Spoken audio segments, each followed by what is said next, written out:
Welcome back everyone. In today's session, I'm going to discuss some more very important questions from Macbeth Act 1 Scene 3 Workbook Solutions. This is part 2, video number 2. In part 1, I had discussed 3 questions from the workbook. In today's session, I'm going to start from question number 6, questions 3 and 4, which are still pending, will be discussed in this session only.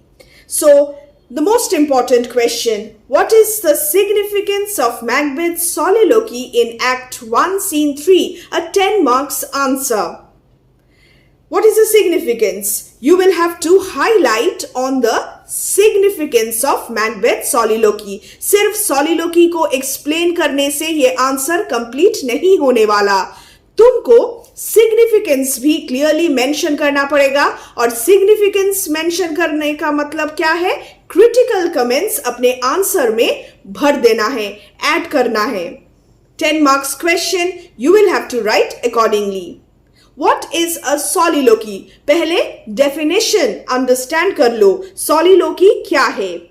It's there on the screen. Soliloquy is an act of speaking one's thoughts aloud when by himself or regardless of any hearers, especially by a character in a play. तो ये है definition soliloquy का. अब हम ये देखेंगे Macbeth का जो soliloquy है इन एक्ट 1 सीन 3 इस डेफिनेशन में फिट बैठता है कि नहीं और इसका सिग्निफिकेंस क्या है. The first and foremost thing to do is to write a good and interesting introduction. In Act 1 Scene 3 of Macbeth, underline the title or put the title within quotes. Banquo takes Ross and Angus apart, leaving Macbeth on the stage. Definition में हमने क्या देखा? When the character is all by himself on the stage, he speaks aloud. And what is the introductory statement here? Banquo takes Ross and Angus apart. ये लोग दूर चले जाते हैं और मैकबेथ स्टेज में अब अकेले हैं. The object of this is to allow the audience a glimpse into Macbeth's mind. Very important. First significance of the soliloquy is to allow the audience a glimpse into Macbeth's mind. This is importance number 1. And always remember that Shakespeare wrote his plays to be performed on stage. Therefore, don't write readers, write audience in your answer. Macbeth अकेले हैं stage में और अब Macbeth खुल के बात करने वाले हैं और इससे हमें Macbeth क्या सोच रहे हैं वो पता चल जाएगा clearly. This is the objective of this. Thus, Macbeth's first soliloquy is significant. Notice how I have written the introduction. Introduction is directly related to the question. Soliloquy क्या है? Features of soliloquy भी मैंने यहाँ पे mention किया है. Critical comment भी मैंने add किया है. And I have used significant. This word is mentioned in the question. तो examiner को ये लगेगा मैं इस क्वेश्चन को मैंने समझा अच्छी तरीके से and I am going to write to the point answer. Automatically he or she will have a good impression about me. Every word of this soliloquy shows the early birth of his guilt. Again, very important. Learn this answer from here itself. No problem at all. And if you want, you can add some more points of your choice. Every word, हर बात इस soliloquy का important है because every word shows the early birth of his guilt. Macbeth's guilt is going to play a very important role in the course of the play. Introduction जो है, ये वाला introduction superb introduction है. Now change the paragraph. The witches have mentioned 2 true facts, namely, he is the Thane of Glamis and the Thane of Cawdor. Now, the explanation, the paraphrase of the soliloquy. Macbeth is the Thane of Glamis and he is also the Thane of Cawdor. So partial fulfillment of the prophecies of the witches.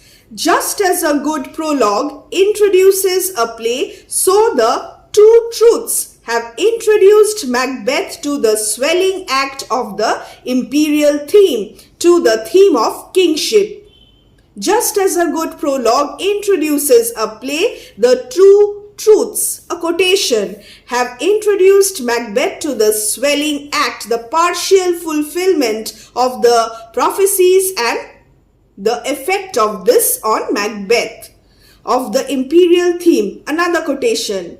In his excitement, Macbeth is excited. He has forgotten that he has already thanked Ross and Angus, thinks that they are still at his side. But when on turning to them, he finds that they are no longer there, he continues his soliloquy. He starts speaking to himself once again, and no one but the audience can hear Macbeth's words. This news first makes him happy. So initially he is happy, then terrifies him. पहले तो Macbeth बहुत खुश हुए, मगर धीरे धीरे वो डर गए, वो डरने लगे. He becomes terrified. So this is the explanation of the soliloquy. We will continue with the explanation.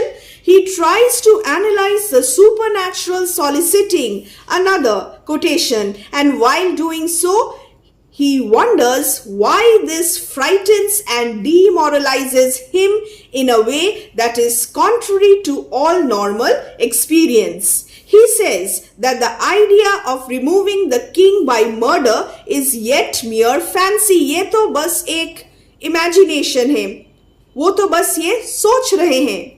But even the imaginary idea of murder, horrid image, doth unfix his hair. Here I have used quotations in order to explain the soliloquy.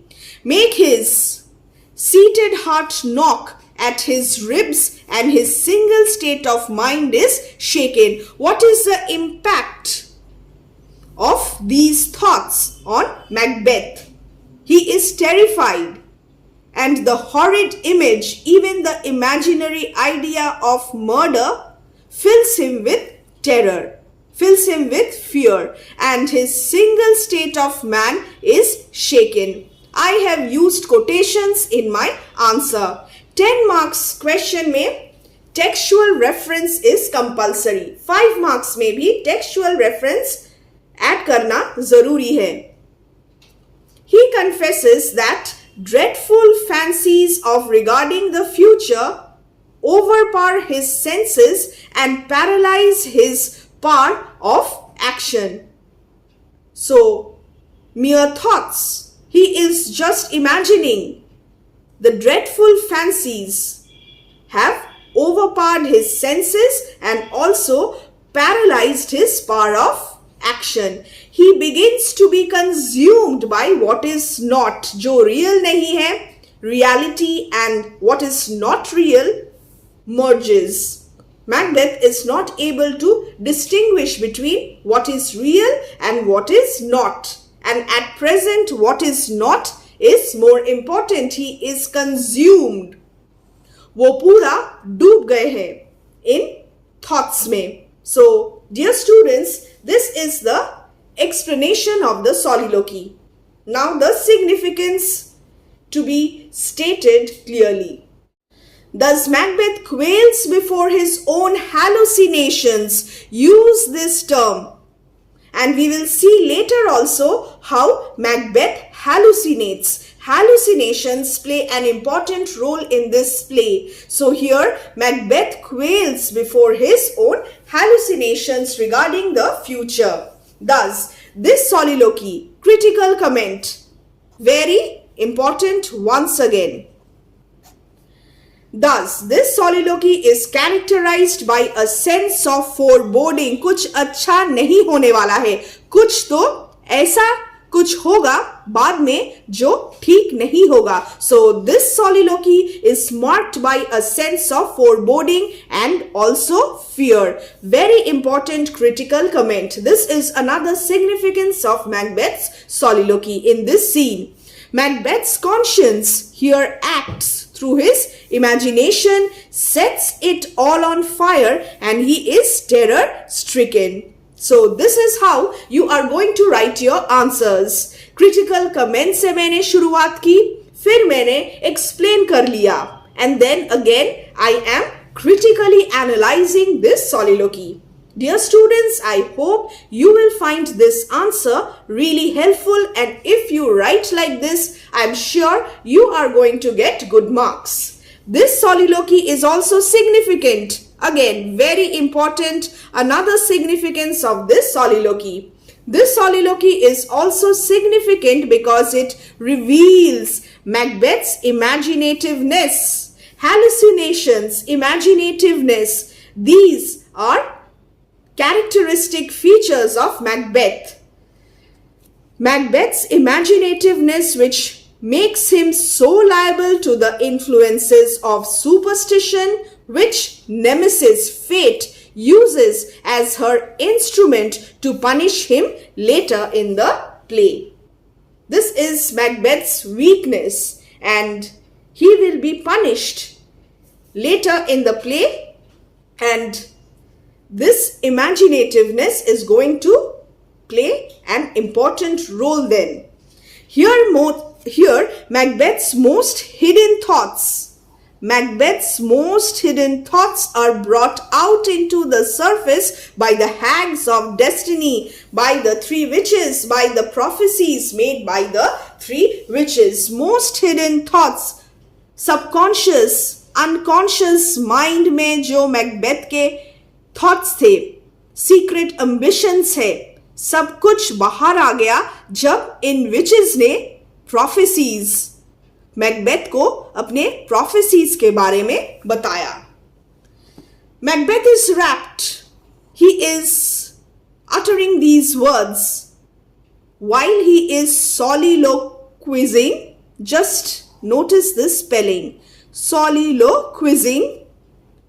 Just when he is delivering this soliloquy, he is rapt. He is absent-minded. इसे भी यहाँ पे include करना पड़ेगा इस information को. Very important. He is rapt, and Banquo notices this while making this soliloquy. He is strongly tempted. But soon his words, if chance will have me king, why chance may crown me. Soliloquy के बाद Macbeth क्या कहते हैं? If chance will have me king, why chance may crown me without my stir. काश मुझे कुछ ना करना पड़े और मैं राजा बन जाता हूं, ये बहुत अच्छा होगा. These words show how instinctively he shrinks from decisive action. In this way, Macbeth's internal conflict, this must be there in your answer, internal conflict is revealed. Perhaps he is also still torn between his ambition and loyalty. ये सारे जो points मैंने यहाँ पे add किया है very very important है. Ambition and loyalty to King Duncan. His soliloquy then is directed towards the self, his own self, revealing his character. This is the conclusion, and I have concluded the answer with a critical comment. In Act 1, Scene 3, what is Banquo's warning to Macbeth about the witches' prophecies? How does Banquo try to dissuade Macbeth? So this is again a very important question. This is a short answer question, 5 marks. Taking a common sense view of the witches' greetings, Banquo in Act 1, Scene 3 tries to dissuade Macbeth from paying any great heed to them. So he is trying to convince Macbeth not to worry too much about the prophecies made by the witches. This introductory statement is a standard common introduction. In the previous video also I had used this point. So the reference material is the same. It is up to you how you are framing your answers by utilizing the reference materials. Seeing into the soul of Macbeth, Banquo sees into the soul of Macbeth. He realizes that something is not right with Macbeth. Banquo warns him by calling the witches the instruments of darkness. This quotation is very important. Learn this quotation properly. Banquo witches को क्या कहते हैं? The instruments of darkness, and this introduction again, as usual, is directly related to the question. He tells Macbeth that it is true that one of the predictions has been fulfilled. हाँ ठीक है, इन witches ने एक prediction जो बताया था वो एक prediction तो ठीक निकला. But that is no reason why Macbeth should believe in all the literal implications of their words. Macbeth must not believe in everything uttered by the witches. Macbeth will then be tempted to aim at becoming king, and this is not right, and will not be satisfied with merely becoming Thane of Cawdor. He will become ambitious, he will become greedy, and Banquo realizes this because he has taken a common sense view of the witches' greetings and prophecies. It is a trick played by them oftentimes to win us to our harm. A quotation. Very often these evil agents tell what is true in order to gain confidence and then ruin people. The fulfillment of the prophecy of the second witch is perhaps misleading. The Thane of Cawdor. They deal honestly with people in matters of trifling importance, and when they have in this way led people to trust in them, they play false. पहले ये witches क्या करते हैं?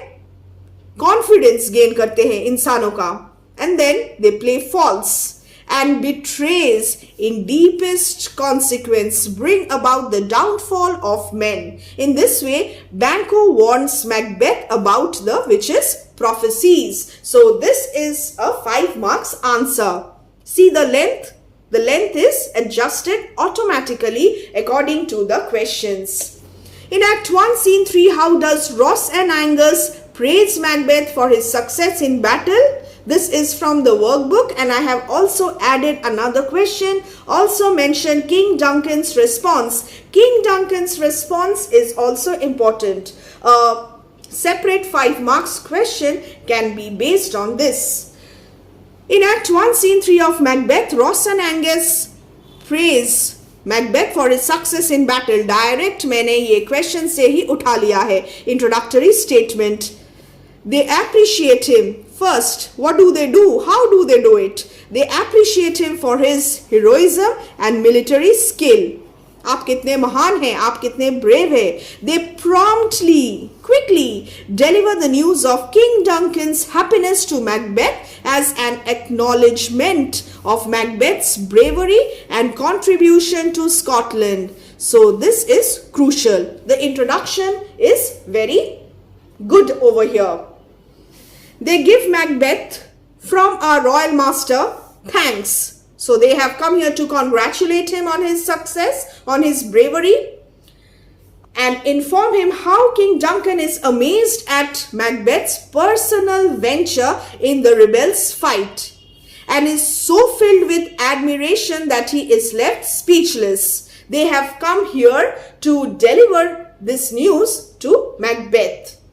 In this way, they praise Macbeth. They appreciate him, they are thankful, and they are prompt in delivering the news. They glorify Macbeth, Mahan Macbeth, and also tell him that several messengers came to the king in quick succession to freely praise Macbeth. Ross, as a token of a greater honor which the king will bestow upon him, addresses Macbeth on the king's behalf as the Thane of Cawdor. Ross and Angus greet Macbeth, most worthy Thane, with this title. They thus have come only to escort him into the king's presence. So Ross calls him Thane of Cawdor. They also address him as most worthy Thane. All these things show that they are happy for Macbeth and they are proud of him. They treat Macbeth with respect, a sense of gratitude, pride and gladness. A critical comment. इस answer में बहुत कुछ लिखने लायक नहीं है, बहुत सारे points नहीं हैं, इसीलिए मैंने क्रिटिकल कमेंट ऐड करके आंसर को और थोड़ा इम्पैक्टफुल कर दिया है. 5 मार्क्स क्वेश्चंस में भी क्रिटिकल कमेंट्स जरूर ऐड करना. King Duncan is torn between two conflicting emotions. Very important. On one hand, he is lost in silent wonder, number 1, at Macbeth's heroic exploits. On the other hand, he is anxious to give adequate expression to his gratitude. He is very happy. वो बहुत खुश है, and he is also pleased. He is satisfied. And therefore, he has sent Ross to bring Macbeth to him. This is the king's response. वो इतने खुश है कि वो बहुत दुखी भी हो रहे हैं. कैसे वो अपना ये खुशी मैकबेथ को जताएंगे, कैसे मैकबेथ को वो ठीक से थैंक यू कह पाएंगे. This is the king's response. Now, dear students, also prepare another question. The prophecies of the 3 witches about Macbeth and Banquo. Prepare this answer. The quotations are important. The prophecies made by the 3 witches for Macbeth and for Banquo are important. Learn them from the textbook properly.